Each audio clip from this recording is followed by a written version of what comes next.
précision, parce que du coup, ce qui vient un petit peu contredire ce que vous me disiez sur le forage, c'est que visiblement, les conclusions de l'ARS sur l'un des forages étaient de dire qu'il y avait de la matière fécale dans les analyses et qui justifiait la fermeture. Est-ce que vous nous confirmez la présence de matière fécale sur l'un des forages? Alors sur un des forages qui a été suspendu ou fermé avant que j'arrive, peut-être, je ne sais pas. Sur le captage d'Essar, novembre 2022? Novembre 2022, ouais, je ne sais pas. Novembre 2022, je n'étais pas sur place. Alors, juste pour comprendre, comment vous pouvez nous affirmer que la qualité de l'eau et la pureté originelle est garantie et dans le même temps qu'il y a eu des rapports? Je n'ai jamais dit que la pureté originale était garantie. Vous avez dit tout à l'heure, je vous ai demandé si pour vous il y avait toujours la pureté originelle et vous m'avez répondu que oui. Alors, je me suis peut-être mal exprimé. D'accord. La pureté originale sur ces forages n'était pas garantie. C'est pour ça qu'on les a suspendus. C'est d'ailleurs l'unique raison pour laquelle on a suspendu ces 2 forages départ. C'est-à-dire que la pureté originale, la stabilité du forage n'était plus assurée. La pureté originelle, ça fait référence à l'eau. Est-ce que l'eau, la pureté originelle, donc vous dites que c'est le forage lui-même qui détériore la qualité de l'eau, c'est ça? Oui. Ou c'est l'eau qui pose un problème de pureté originelle? Alors, je vais le dire différemment, c'est-à-dire que l'eau que nous prélevions de ce forage n'avait plus des conditions de stabilité requises dans la réglementation de l'eau minérale. Donc il y a un problème de pureté originelle. Il y a un problème de pureté originelle de l'eau, avec de la matière fécale qui est remontée par l'inspection de l'ARS.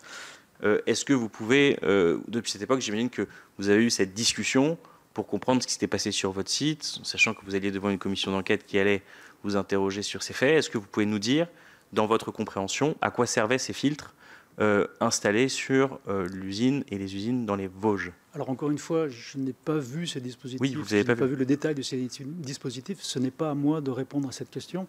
Je n'étais pas en fonction à l'époque de ces traitements non conformes. C'est pas moi qui les ai installés. Et aujourd'hui, en tant que directeur d'usine, je ne peux pas répondre à cette question.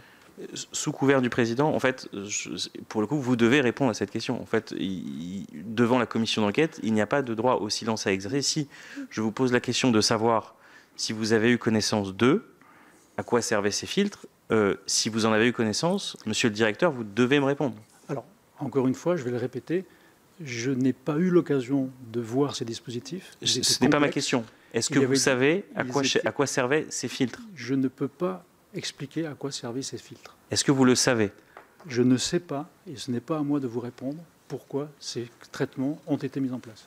D'accord, donc c'est quand même une différence assez fondamentale, puisque le directeur qui vient de sortir de cette commission d'enquête, au bout d'un moment de discussion, nous a expliqué pourquoi ces filtres étaient mis en œuvre. Il nous a expliqué que la vétusté d'un certain nombre de forages expliquait pourquoi ces filtres avaient été mis en place à proximité des forages.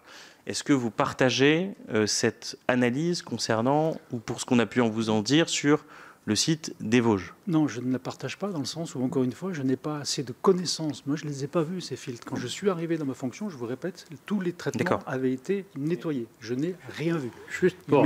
Il est extrêmement difficile aujourd'hui de vous dire à quoi ils servaient. Ça serait de la pure spéculation. J'ai bien sûr ma petite idée, mais je ne peux pas aujourd'hui vous expliquer. Justement, c'est votre petite idée qui nous intéresse, monsieur le directeur, parce que, vous savez, dans le Sud, on est toujours attentif aux petites... Vous avez dit, j'ai une petite idée. Est-ce que vous pouvez nous expliciter cette petite idée? Non, encore une fois, ce serait que pure spéculation. Je n'ai pas c'était pour la préciser. Après, je n'ai jamais vu le détail de ces installations. Ça serait pour moi une pure spéculation que d'essayer de vous expliquer. Ok. Monsieur le rapporteur, je vous relaisse la parole. Merci, monsieur le président. Bon, vous refusez de faire un raisonnement hypothétique. Vous refusez aussi de nous dire si vous avez une conversation avec quelqu'un qui vous a explicité ce qui s'est passé, puisque je vous demande si on vous a expliqué les choses et vous me répondez je ne les ai pas vues.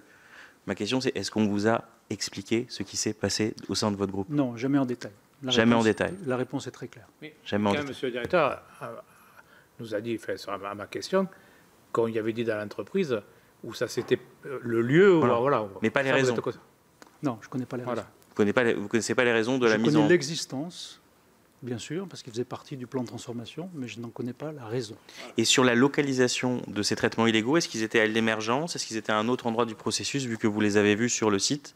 Comme ça va nous permettre de faire les déductions utiles. Il y avait plusieurs cas. Donc à la fois à l'émergence et à la fois au niveau du processus de production, parfois sur la même ligne à différents endroits? Non, jamais sur la même ligne, mais à différents endroits, oui. À différents endroits sur différentes lignes. Oui. Parfois à l'émergence, parfois ailleurs. D'accord. Tout à fait. Très bien, merci beaucoup. Donc ça a été visité par la Commission européenne, ça a été visité par l'ARS, il n'y a rien à cacher sur l'emplacement. Oui, sur l'emplacement, tout à fait. Et puis nous-mêmes, pour être franc, à Vergès, on nous a montré un certain nombre d'emplacements, donc il n'y a pas de sujet sur l'emplacement, mais on a cette surprise d'avoir cette difficulté à avoir le groupe Nestlé qui explicite les raisons de sa fraude à 0,2. Est-ce que là-dessus, vous pouvez nous en dire un peu plus? Parce que d'un côté, on a l'impression que finalement, que la microfiltration est une manière de... Si je résumais, la conclusion qu'on pourrait tirer, peut-être un peu hâtivement, c'est que la microfiltration est un moyen de faire moins de maintenance finalement sur les infrastructures. Alors je vais vous expliquer oui. À Vosges, à Nestlé Waters Vosges, pour nous, qu'est-ce que le 0,2? Donc pour nous aujourd'hui, le filtre 0,2 microns a déjà une caractéristique importante, c'est qu'il conserve le constituant essentiel de l'eau minérale, c'est-à-dire qu'il conserve la minéralisation. Okay, il faudrait descendre au niveau de la nanofiltration pour avoir un impact sur la composition chimique de nos eaux. Deuxièmement, ces filtres 0,2 ne désinfectent pas l'eau. Toujours pareil, nous utilisons ces filtres 0,2 parce qu'ils préviennent et ralentissent cette formation de biofilm. Et enfin, et je m'arrêterai là, aujourd'hui, je voudrais juste rappeler qu'il n'existe aucun texte officiel à ma connaissance qui interdit l'usage du 0,2 micron.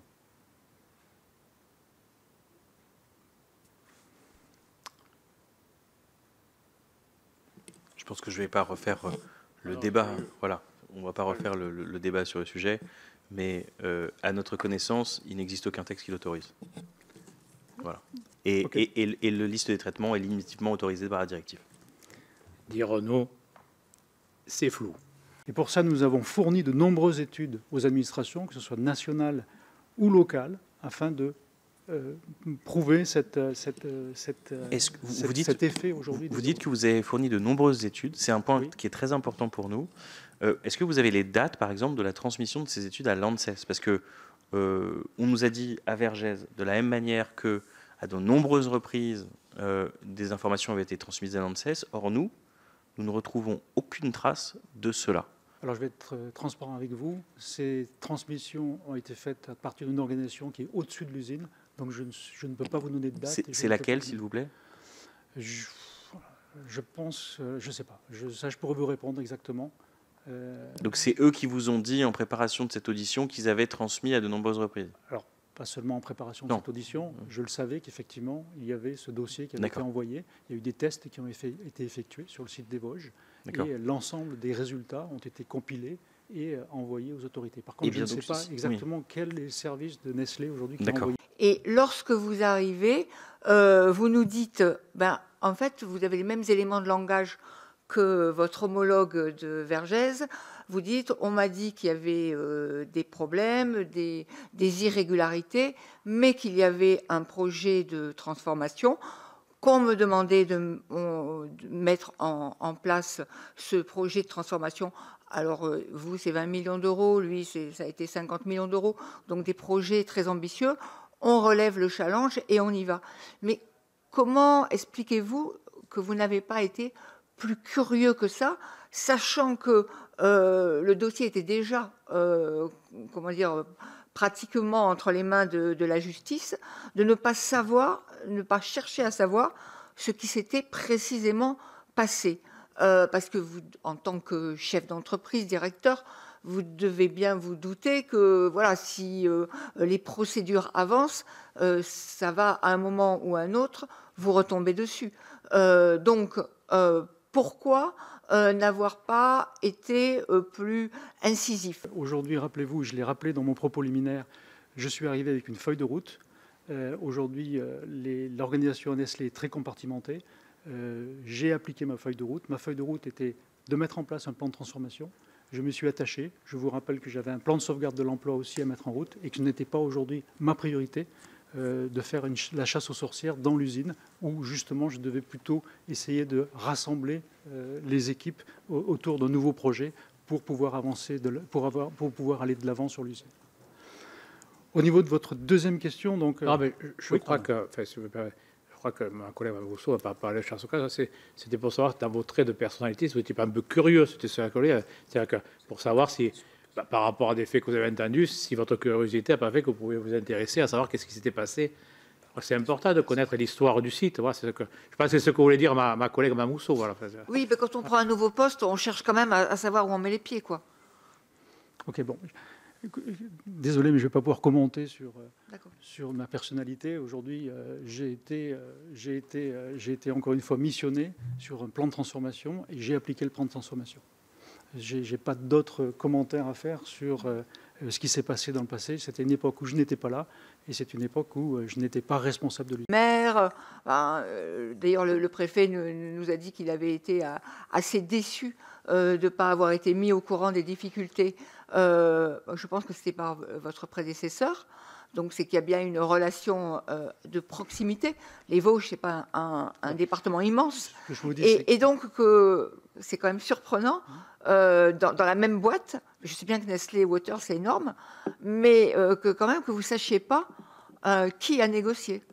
Non, c'est le département juridique qui a négocié et malheureusement, je n'avais pas été. J'avais une mission, vous l'avez compris, j'avais une feuille de route qui était assez importante à l'époque et la CGIP ne faisait pas partie de mon champ de responsabilité. Merci. Pour